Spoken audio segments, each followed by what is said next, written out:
Hi to all. In this video, we are going to see about choice of number of poles.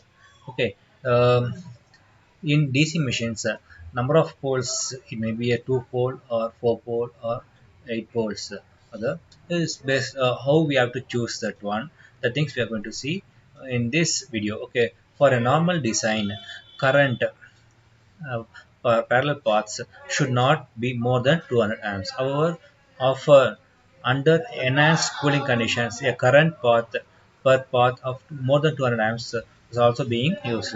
By selecting a suitable number of paths for the machine, current per path can be restricted and the number of poles for the machine can be decided while selecting the number of poles. The following conditions. Okay, these are the conditions it has to satisfy.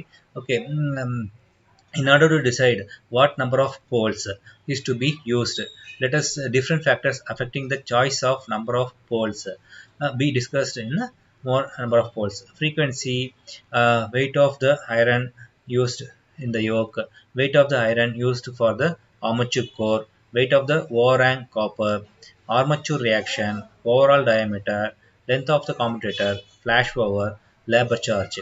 Okay, these are the things comes under.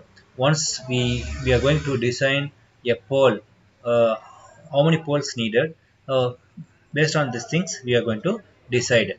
First one, frequency. As the frequency number of poles increases, the frequency also increases.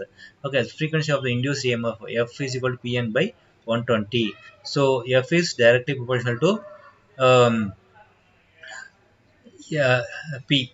P is number of poles. Okay, so increases if F increases, P increases. Sorry, if P increases, F also increases. Core loss in the armature increases. Therefore, efficiency of the machines decreases. Okay, so when the frequency increases, losses will be increased. So uh, when we chosen that, it should be properly chosen. Weight of the iron used for the yoke. Okay, second one is the weight of the yoke. Since the flux carried by the yoke is approximately pi by 2 and the total flux pi t, okay, that is equal to p pi, is constant for a given machine. A flux density in the yoke p by is equal to pi by 2 by cross sectional area of the yoke ay, that is equal to pi r by 2p ay. This is directly proportional to 1 by pa. So p is number of poles, so weight of the iron used and poles is inversely proportional. By this constants given one, thus the number of poles increases ay and hence the iron loss used reduces. So from this equation, okay, when the number of poles are increased, then losses will be reduced. Third one, weight of the iron used for the armature. Since the flux carried by the armature core is pi by 2, eddy current loss in the armature core is directly proportional to bc square f square. So pi by 2 by ac whole square f square, that is directly proportional to pi t by 2 pa ac whole square and pn by 120 whole square. So p here directly proportional. Okay, one of the then thus the weight of iron used armature core reduces and as the number of poles increases.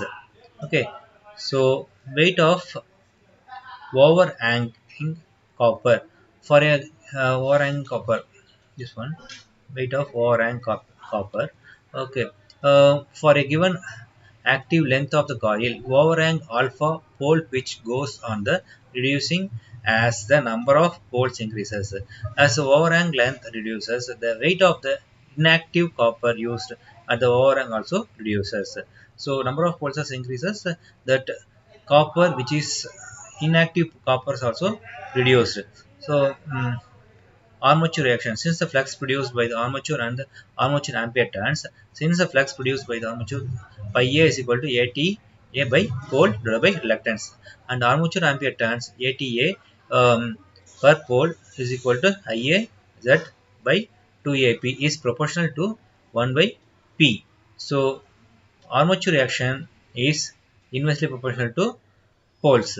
If the number of poles will be more, then that armature reactions will be less. So This turns reduces the effect of armature reactions. Overall diameter.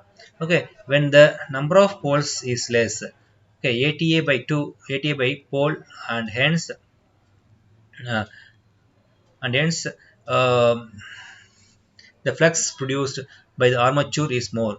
This reduces the useful flux in the air gap. In order to maintain a constant value of air gap flux, flux produced by the field or the field ampere turns must be increased. This calls from the field coils.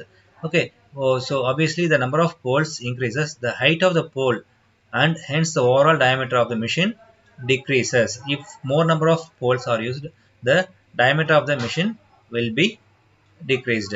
Length of commutator.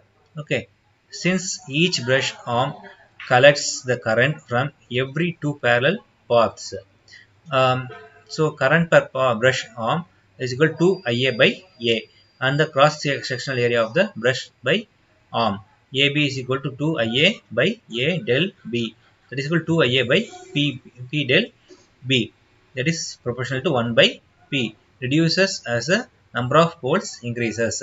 Okay, the length of commutator will be reduced if the number of poles are increased. Okay, as AB is equal to TB, WB, NB, and TB is a generally held constant from the point, commutation point of view. Okay, so LC is reduced as AB reduces number of poles increases. Okay, TB thickness of the brush, NB number of brushes per spindle. Okay, flash forward. Okay, as per the number of pulses increases, the gap between the pulses are less. So what will happen? Flash forward may occur. Okay, see, increases because of the increased.